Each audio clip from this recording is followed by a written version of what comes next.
అందరికీ praise the lord. నేను మీ Abhinay Darshan. Thumbnail చూశారు కదా. చాలామంది నా శత్రువులు, నా విరోధులు సంతోషపడి ఉంటారు. ఎందుకంటే చాలామంది ఎదురు చూస్తుంది ఏంటంటే, అభినయ్ దర్శన్ క్రైస్తవ సమాజం నుంచి బయటికి వెళ్ళిపోవాలి అని ఎదురు చూస్తున్నారు.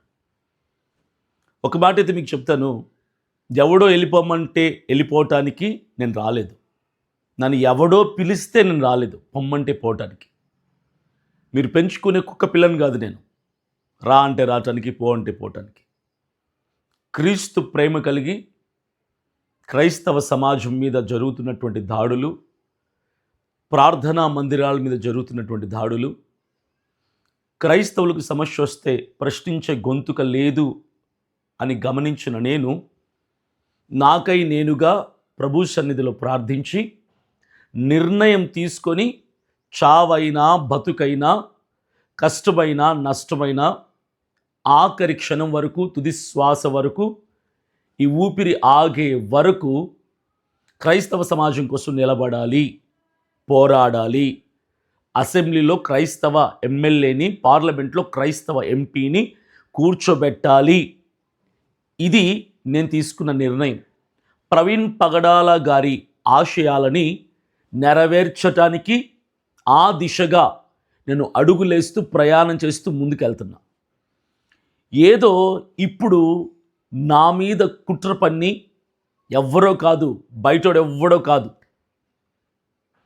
పాస్టర్కి పాస్టరే శత్రువు అయిపోతున్నాడు, క్రైస్తవులకి క్రైస్తవులు శత్రువులు అయిపోతున్నటువంటి రోజుల్లో మీరెవరో నన్ను వెళ్ళిపోమ్మంటే, ఇక నీకు క్రైస్తవ్యానికి సంబంధం లేదు అంటే, సరే సార్ వెళ్ళిపోతాను సార్, ఇక మీరే ఉద్ధరించుకోండి సార్ క్రైస్తవ సమాజాన్ని అని చెప్పి వెళ్ళిపోవటానికి నేనేమి ఎర్రగడ్డ పిచ్చాసుపత్రి నుంచి పారిపోయిచునండి కాదు. I have common sense. నాకు ఎథిక్స్ ఉన్నాయి, నాకు ఎథికల్ వాల్యూస్ ఉన్నాయి. ఇచ్చిన మాట మీద కట్టుబడి చివరి వరకు నిలబడగలిగినటువంటి సమర్థత, మనోధైర్యం దేవుడు నాకు ఇచ్చాడు. నా పైన దేవుని కృప ఉంది. నా వెనక లక్షలాది మంది క్రైస్తవుల ప్రార్థనలు ఉన్నాయి. మీరు పొమ్మంటే నేను పోను, మీరు రమ్మంటే నేను రాను.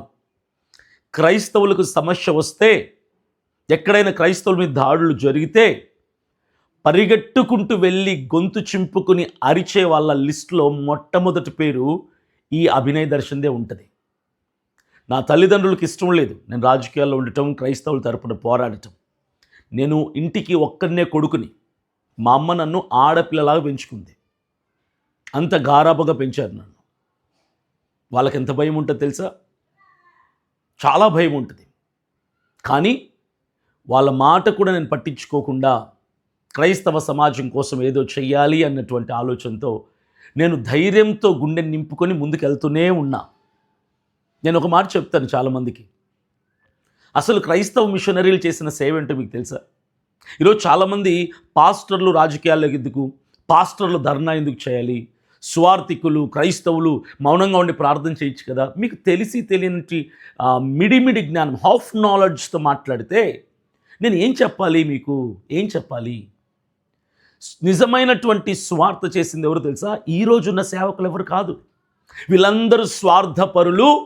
క్రైస్తవుల్ని అడ్డు పెట్టుకొని లక్షలు కోట్లు సంపాదించుకొని పెద్ద పెద్ద మేడలు, పెద్ద పెద్ద కార్లు, విలువైన సూట్లు, బట్టలు, నగలు సంపాదించుకున్నటువంటి స్వార్థికులు వీళ్ళందరూ కూడా. ఈరోజు ప్రస్తుతం మీ చుట్టూ కనిపిస్తున్నటువంటి స్వార్థికులు, పాస్టర్లు, ప్రవక్తలు అందరూ కూడా వాళ్ళే. డబ్బు డబ్బు డబ్బు డబ్బు, స్వార్థం, లాభం. కానీ ఆనాటి మిషనరీలు, క్రైస్తవ మిషనరీలు ఎవరైతే ఉన్నారో, ఈరోజు మన చేతుల్లో బైబిల్ ఉండటానికి, మనం ప్రభువుని ఆరాధించటానికి, మనం క్రీస్తు రక్తంలో కడగబడటానికి కారణమైనటువంటి ఆనాటి క్రైస్తవ మిషనరీలు చేసిన సేవ ఏంటో మీకు తెలుసా? కేవలం సువార్త మాత్రం ప్రకటించలేదు. వాళ్ళు సమాజం పట్ల ఒక బాధ్యతను కలిగి వ్యవహరించారు. సతీ సహగమనం మీకు తెలుసు కదా. భర్త చచ్చిపోతే అదే చేతి మీద భార్యను కూడా తగలబెట్టాలి. దానికోసం పోరాడింది ఎవరో తెలుసా? వ్యతిరేకంగా, వద్దు అది తప్పు, అమాయకమైనటువంటి మహిళల్ని తగలబెట్టి చంపేయటం సజీవంగా తప్పు అని చెప్పి పోరాడిన వాళ్ళలో ఒక పేరుంది, విలియం కేరీ. ఈయన ఎవరో తెలుసా? ఒక మిషనరీ. దేశాన్ని వదిలి, కుటుంబాన్ని వదిలేసి, ఆస్తుల్ని, అంతస్తుల్ని, చదువుల్ని అన్నీ వదిలేసి రోజులు రోజులు ఓడ ప్రయాణం చేసి భారతదేశంలో అడుగుపెట్టి స్వార్థ కోసం వచ్చిన నాకు భర్త చచ్చిపోతే భార్యని చంపేస్తే నాకెందుకు, నేను ప్రార్థన చేద్దాం, ఎవడో చంపుకుంటే నాకెందుకు, నేను ప్రార్థన చేస్తాను, దేవుడు చూసుకుంటాడు, ఎక్కడో సమస్య ఉంటే సమాజంలో నాకెందుకు, నేను ప్రార్థన చేస్తాను, నా దేవుడు చూసుకుంటాడు అని మౌనంగా ఉండలేదు కదా ఆయన ఏం చేశారు తెలుసా? స్వార్థ ప్రకటిస్తూ, కుష్టి వాళ్లకు సేవ చేస్తూ, ఇలాంటి అక్రమాలు అన్యాయాలు సమాజంలో జరుగుతుంటే వాళ్ళు క్రైస్తవులు కాకపోయినా క్రీస్తుని అంగీకరించని వాళ్ళైనా వాళ్ళ కోసం నిలబడ్డాడు, గలం విప్పాడు, పోరాడాడు, ప్రశ్నించాడు, చివరికి సతీ సహగమనాన్ని రద్దు చేయించాడు మన క్రైస్తవ మిషనరీ విలియం కేరీ గారు. బాల్య వివాహాలు, ఇది కూడా క్రైస్తవ సమాజానికి సంబంధించింది కాదు కదా. మరి క్రైస్తవ మిషనరీ ఎందుకు పోరాడాడు బాల్య వివాహాలు రద్దు చేయటానికి? ఎందుకు పోరాడాడు? సమాజం పట్ల ఒక బాధ్యత. క్రీస్తు రక్తంలో కడగబడిన వాడికి, క్రీస్తు రక్తంలోన ప్రవహిస్తున్న వాడికి ఒక స్వార్థం మీద మాత్రమే కాదు, సమాజంలో జరుగుతున్న అన్యాయాల పట్ల కూడా ఒక బాధ్యత ఉంటుంది. ఎవడు పోతే మనకేంటి, ప్రార్థన చేద్దాం, ఎవడిని కొడితే మనకేంటి, ప్రార్థన చేద్దాం, ఎక్కడ అన్యాయం జరిగితే మనకేంటి, ప్రార్థన చేద్దాం. ఇది ఈనాటి స్వార్థికులు, ఈనాటి సేవకులు, ఈనాటి క్రైస్తవ మిషనరీలు, ఈనాటి పాస్టర్లు మీకు నేర్పిస్తున్నటువంటి బోధ. ఏంటంటే భయం. బయటకు వచ్చి మాట్లాడితే నా సంఘం ఎక్కడ మూసేస్తారో, నా ఆస్తులను ఎక్కడ కొట్టేస్తారో, నేను సంపాదించుకున్న డబ్బును ఎక్కడ కాజేస్తారో, భయం భయం భయం భయం భయంతో బతుకుతున్నారు ఈనాటి సేవకులు. దీనికి మరలా దేవుణ్ణి అడ్డు పెడతారు.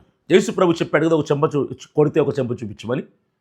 పౌలు భక్తుడు చెప్పాడు కదా, బ్రతుకుట క్రీస్తు కొరకే, చావైతే నాకు లాభమని. ఇలాంటి రెఫరెన్సులను జోడించి వాళ్ళ భయాన్ని కవర్ చేసుకోవడానికి, కప్పుకోవడానికి అమాయకమైనటువంటి మీలాంటి క్రైస్తవులు అడ్డు పెట్టుకొని మనం ప్రశ్నించకూడదు, మనం పోరాడకూడదు, మనం ధర్నాలు చేయకూడదు, మనం న్యాయం కోసం అడగకూడదు, ప్రార్థన మాత్రమే చెయ్యాలి అంటారు వీళ్ళు. ఇది చాలా తప్పు.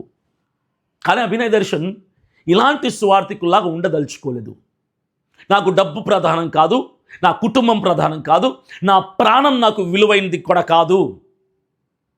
క్రైస్తవ మిషనరీలు ఆనాడు ఎలా ఉన్నాడో అలా నేను ఉండాలనుకున్నాను. కాబట్టే ప్రాణానికి తెగించి, కుటుంబాన్ని పక్కన పెట్టి, నా ఆరోగ్యం బాగలేకపోయినా రోడ్డెక్కి ప్రజల్లోకి వెళ్ళి సమస్యల మీద పోరాడుతూ న్యాయం కోసం నిలబడి గలం విప్పుతున్నాను, నేను ప్రశ్నిస్తున్నాను. నేను సమాజం పట్ల ఒక బాధ్యత నాలో ఉన్నటువంటి క్రీస్తు రక్తం నాకు ఇచ్చింది. ఇది కాదంటానికి మీరెవరు, నేనెవరు, నా కుటుంబీకులు ఎవరు, నా శ్రేయభిలాషులు ఎవరు సార్? వద్దు నువ్వు వెళ్ళిపో అని చెప్పడానికి మీరెవరు sir? Who are you to ask me to leave these fight for Christians? క్రైస్తవుల కోసం పోరాడడం ఆపేయి అని చెప్పడానికి అసలు మీరెవరు సార్? నాకు అర్థం కావట్లేదు. It's my responsibility, it's my dedication, it's my goal and ambition to fight for my Christian society, to rise my voice against injustice in this society. సమాజంలో జరుగుతున్నటువంటి అవినీతి పట్ల, అన్యాయాన్ని ప్రశ్నించటానికి, గలం విప్పటానికి వచ్చిన నన్ను నోరు మూసుకో అని చెప్పడానికి మీరెవరు అని అడుగుతున్నాను నేను. Do you have the answer? You cannot. ఒక సామెత ఉంది, అమ్మ పెట్టదు అడక తిన్నివ్వదు అని. మీరు కూడా అదే కేటగిరీయే. ఎవరైతే నేను సమాజం, క్రైస్తవ సమాజం నుంచి వెళ్ళిపోతే బాగుంటుందని కోరుకుంటున్నారో మీరందరూ కూడా అదే కేటగిరీ. మీరు రారురా బయటికి ప్రశ్నించటానికి, మీరు రారు బయటికి పోరాడడానికి, మీరు రారు బయటికి అన్యాయాన్ని నిలదీయటానికి, మీరు ప్రార్థనే చేస్తామనేటువంటి దొంగ అదనమాట. మీరు లక్షలు సంపాదించుకుని, కోట్లు సంపాదించుకుని, క్రైస్తవం అడ్డు పెట్టుకుని వాళ్ళ కష్టార్జితంతో దశంభాగాలు, కానుకలు దోచుకొని మిమ్మల్ని కోటీశ్వరులు చేసేసారు క్రైస్తవులందరూ కూడా. మీరు సమస్య జరిగినప్పుడు రారు బయటికి, మాట్లాడరు. మీరు సంఘంలో మైకు పట్టుకొని ప్రార్థన చేద్దాం దేవుడు చూసుకుంటాడు అంటారు మీరు. ఒకప్పుడు విలియం కేరీ కూడా ప్రార్థన చేద్దాం దేవుడు చూసుకుంటాడంటే ఈ రోజుకి భర్త చచ్చిపోతే భార్యను తగలబెట్టేవాళ్ళు. ప్రార్థన చేద్దాం దేవుడు చూసుకుంటాడు అని విలియం కేరీ అని ఉంటే ఈ రోజుకి బాల్య వివాహాలు 10 సంవత్సరాల అమ్మాయిని 60 సంవత్సరాల వాడికి, 9 సంవత్సరాల అమ్మాయిని 70 సంవత్సరాల వాడికి పెళ్ళిళ్ళు చేసేవాళ్ళు ఈ రోజుకి కూడా. ప్రార్థన చేద్దాం దేవుడు చూసుకుంటాడంటే సార్ దేవుడు చూసుకుంటాడు సార్. కానీ నేనేమంటానంటే ప్రార్థించాలి, ప్రయత్నించాలి, పోరాడాలి. 3 గుంపులుగా మనం విభజించుకొని ఎవడి బాధ్యత వాడు చేస్తే, నేను అందరినీ రోడ్డు మీదకి రమ్మని చెప్పను నాకులాగా. ప్రార్థించే గుంపు ఉండాలి, ప్రయత్నించే గుంపు ఉండాలి, లీగల్గా పోరాడే గుంపు ఉండాలి. నాలాగా రోడ్ల మీదకి ఎక్కి మన పోరాటంలో అవినీతి అన్యాయం లేదు కదా, ఎవరి మీద దాడులు చేయటం లేదు, రాళ్ళు రువ్వటం లేదు కదా, వాక్యానికి ఉల్లంఘించకుండా వాక్యానికి లోబడి విధేయులమై పోరాడుతున్నాం కదా. మీరు రార్రా, వెళ్ళే నాలాంటోళ్ళని అడ్డగిస్తారా. నేను మీకు ఒక కథ చెప్తా. ఒకసారి పీతలు తెలుసు కదా, క్రాబ్స్ అంటారు. పీతలన్నిటినీ వేరే దేశానికి ఎగుమతి చేస్తున్నారు. అన్ని దేశాల నుంచి సేకరించి ఒక 10 దేశాల పీతల్ని సేకరించి క్రాబ్స్ అన్నిటినీ ఒక దేశానికి ఎక్స్పోర్ట్ చేస్తున్నారు. ఎక్స్పోర్ట్ చేస్తుంటే అన్ని పీతల డబ్బాలకి మూతలు ఉన్నాయి. ఒక డబ్బాకి మూత లేదు. అప్పుడు అక్కడ ఉన్నటువంటి కెప్టెన్ అడిగాడు పక్కనుండి, ఇదేంటి ఎక్స్పోర్ట్ చేస్తున్నాం కదా క్రాబ్స్ని, పీతల్ని, అన్ని బాక్సులకి మూతలు ఉన్నాయి, మరి ఈ ఒక్క డబ్బాకి మూతలు లేవు, ఆ పీతలు బయటికి వెళ్ళిపోతే ఎలాగా, పారిపోతే అని అంటే ఆ పక్కనున్నోడు ఆన్సర్ చెప్పాడు. ఏమన్నా తెలుసా, సార్ అన్ని డబ్బాలు వేరే వేరే దేశాలవి, ప్రాంతాలవి సార్, కానీ ఈ మూతలేని డబ్బా ఉందే, ఇది మన భారతదేశానికి సంబంధించింది సార్, భారతదేశం సంబంధించిన డబ్బా సార్, భారతదేశానికి సంబంధించిన పీతలు సార్ ఇవి అన్నాడు. అప్పుడు ఆ కెప్టెన్ అడిగాడు, భారతదేశానికి సంబంధించింది అయితే మూత ఎందుకు పెట్టలేదయ్యా, నేను అడిగింది మూత ఎందుకు పెట్టలేదని అన్నాడు. అప్పుడు అతను అన్నాడు సమాధానంగా, సార్ మిగిలిన దేశాల పీతలు ఉన్నాయే అవి బయటికి వెళ్ళిపోతాయి సార్, మూత తీసేస్తే అన్నీ పారిపోతాయి సార్, అన్నీ బయటికి వెళ్ళిపోతాయి సార్, బతికేస్తాయి సార్, కానీ ఈ భారతదేశం డబ్బా ఉందే, భారతదేశం పీతలు మూతక్కర్లేదు దీనికి. ఎందుకో తెలుసా, కష్టపడి ప్రయాసపడి ఒక్కొక్క అడుగు వేసుకుంటూ పట్టుకొని ఎక్కి బయటికెళ్ళాలని ప్రయత్నిస్తున్న పీతని మిగిలిన పీతలు ఉన్నాయే కాళ్ళు పట్టుకొని కిందికి లాగేస్తాయి సార్, ఆ పీతను బయటికి పోనివ్వు. ఇంకొక పీత ప్రయత్నిస్తుంది బయటికి వెళ్ళిపోదాం, ప్రాణాన్ని కాపాడుకుందామని, మరలా మిగిలిన పీతలని దాని కాళ్ళు పట్టుకొని లాగేస్తాయి సార్. ఇట్లా ఏ పీత ఎదగనివ్వదు సార్, బతకనివ్వదు సార్, బయటికి పోనివ్వదు సార్. ఈ భారతదేశం పీతల బతుకువి, ఒకరిని బాగుపడనివ్వరు, వీళ్ళు బాగుపడరు సార్ అని చెప్పాడు. అదనమాట మీరు చేస్తుంది అదే. ఈరోజు నేను షార్ట్ పీరియడ్లో ఎక్కువ పేరు వచ్చేసింది నాకు. నేను తెచ్చుకున్నది కాదు, మీరే తెచ్చిపెట్టారు. నా మీద నెగిటివ్ వీడియోలు చేసి, పాజిటివ్ వీడియోలు చేసి, అభినయ దర్శనాలు అంటాడు, ఇలా అంటాడు. ఈరోజు నేను ఒక మాట చెప్తాను మీకు, 5 కోట్లు ఖర్చు పెట్టిన రానంత పబ్లిసిటీ తెచ్చిపెట్టారా నాకు ఈరోజు మీరు.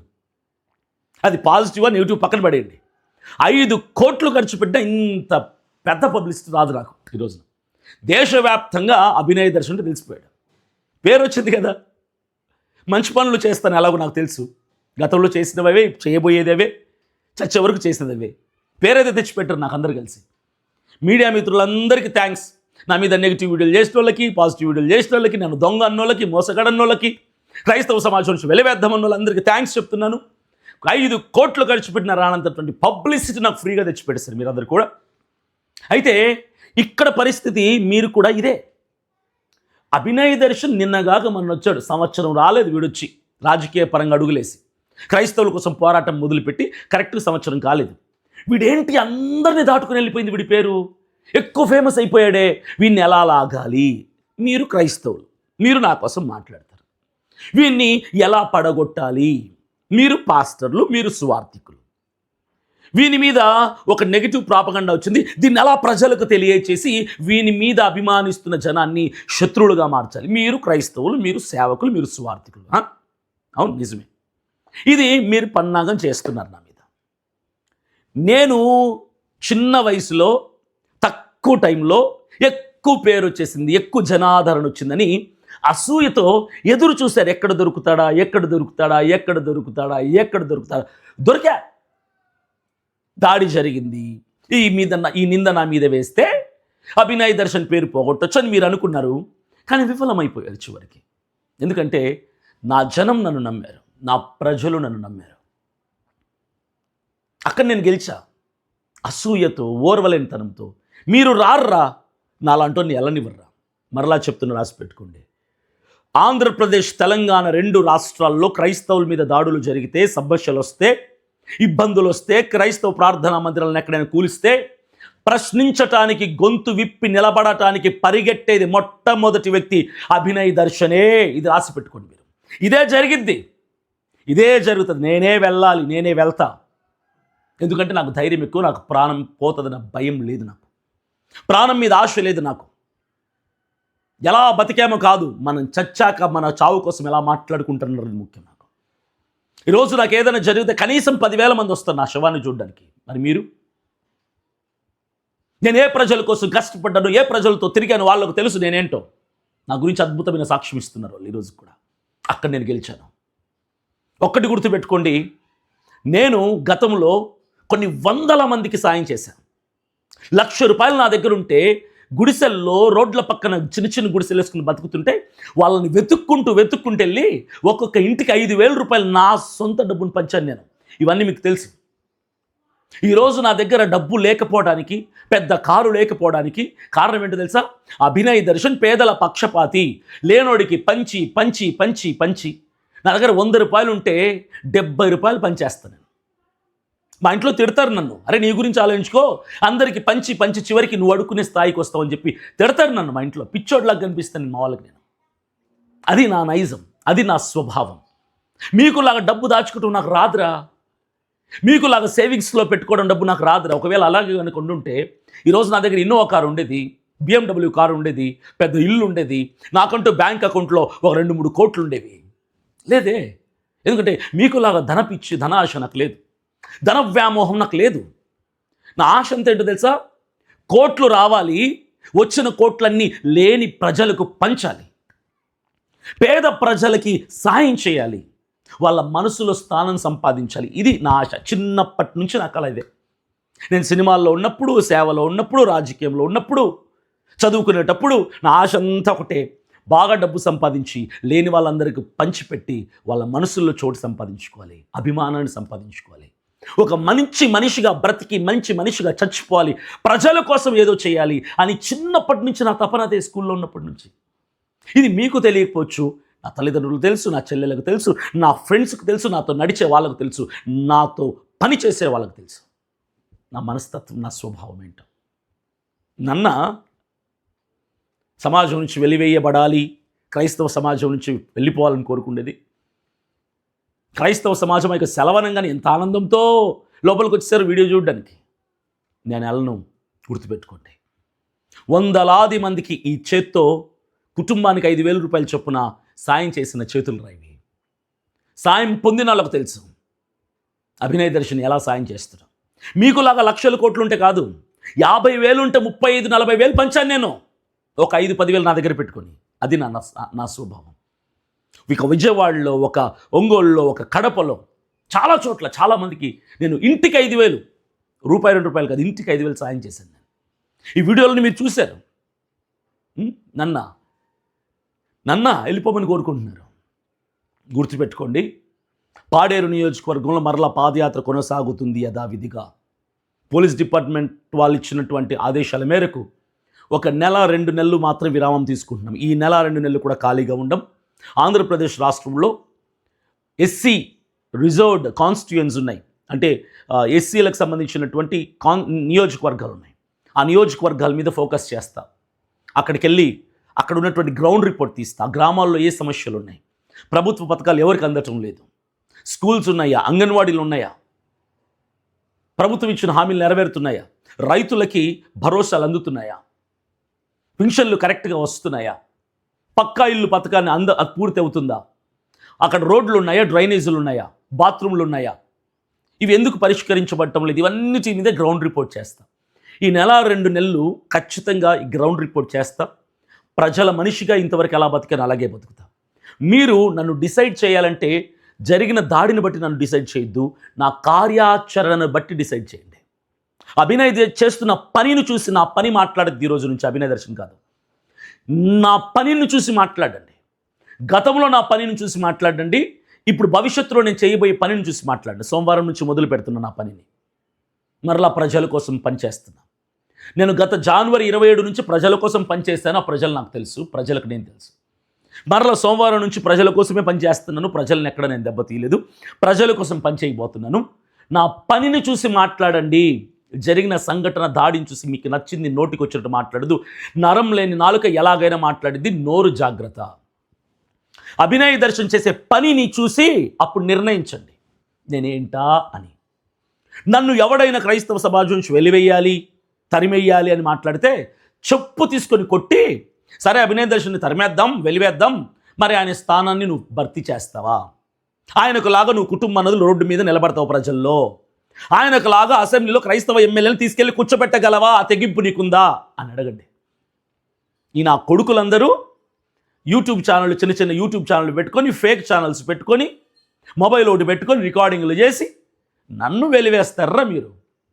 నన్ను గుర్తుపెట్టుకోండి, క్రైస్తవుల తరపున పదవిని కూడా పట్టించుకోకుండా అవసరమైతే అసెంబ్లీకి వెళ్ళాక క్రైస్తవుల తరపున మాట్లాడకూడదు అన్నటువంటి ఏదైనా నియమం ఉంటే ఆ ఎమ్మెల్యే పదవి కూడా రాజీనామా చేసి క్రైస్తవుల కోసం ప్రశ్నించడానికి ఒక క్రైస్తవ ఎమ్మెల్యేని అసెంబ్లీలో తీసుకెళ్ళి కూర్చోబెట్టేది అభినయ దర్శన్ మాత్రమే. రాసి పెట్టుకునేది. ఎందుకంటే నాకు డబ్బు పిచ్చి లేదు, నాకు జనం అంటే ఇష్టం. నా జాతి కోసం ప్రాణం ఇస్తాను నేను. నా క్రైస్తవులకి ఎమ్మెల్యే ఉండాలి, ఉండి తీరాలని గట్టిగా నిశ్చయించుకున్నా కాబట్టి అందరినీ వదిలేసి రోడ్డు ఎక్కాను నేను. నాకు లాగా మీరు రోడ్డు ఎక్కలేరు, నాకు లాగా మీరు కుటుంబాల్లో వదిలి రాలేరు, నాకు లాగా ఉన్నా లేకున్నా అనారోగ్యం ఉన్నా ప్రజల కోసం మీరు వచ్చి 24 గంటలు బతకలేరు. మీరు మీ వల్ల కాదది, నా వల్ల సాధ్యమవుతుంది. అది నా వల్ల మాత్రమే సాధ్యమవుతుంది. వచ్చే 2029 ఎన్నికల్లో క్రైస్తవ ఎమ్మెల్యే ఎవడైనా ఉన్నాడంటే మొట్టమొదటిగా అభినయ దర్శన్ ఉంటాడు. నా తరపున 5 మంది ఎమ్మెల్యేలని అసెంబ్లీలో తీసుకెళ్ళి కూర్చోబెడతారని మాటిచ్చా. ఆ మాట నెరవేర్చి తీరతా మీరు చూస్తారు. అప్పుడు ఎవరెవరైతే నన్ను తప్పుగా అనుకున్నారో, నన్ను ఎవరెవరైతే అభినయ దర్శన్ అపార్థం చేసుకున్నామనుకుంటారో మీరందరూ రిగ్రెట్ ఫీల్ అవుతారు. ఎక్కువ రోజులు పట్టదు. Within 1 or 2 months you will feel regret. You will realize, మీరు పశ్చాత్తాపడతారు, రిగ్రెట్ ఫీల్ అవుతారు. అపార్థం చేసుకున్నామనే అర్థం చేసుకోవటానికి 1-2 నెలలు చాలు. మీరు మరలా క్షమాపణ అడగటానికి కూడా సిద్ధమవుతారు. నాకు గుర్తుపెట్టుకోండి, అభినయ దర్శన్ క్రైస్తవ సమాజాన్ని వదిలిపెట్టి వెళ్ళే ప్రసక్తి లేదు, వెళ్ళడు. నా తుది శ్వాస వరకు, ఆఖరి ఊపిరి వరకు, చివరి క్షణం వరకు మట్టిలో నన్ను పెట్టెలో పెట్టి మూతెట్టే వరకు క్రైస్తవ సమాజం కోసం, నా జాతి కోసం, నా ప్రజల కోసం, నా పేదల కోసం నిలబడతా, పోరాడతా, ప్రశ్నిస్తా, ఓట్లు ప్రజల నుంచి రాబడతా, అసెంబ్లీలో కూర్చోబెడతా. ఇది రాసి పెట్టుకోండి. That's it. Thank you. God bless you.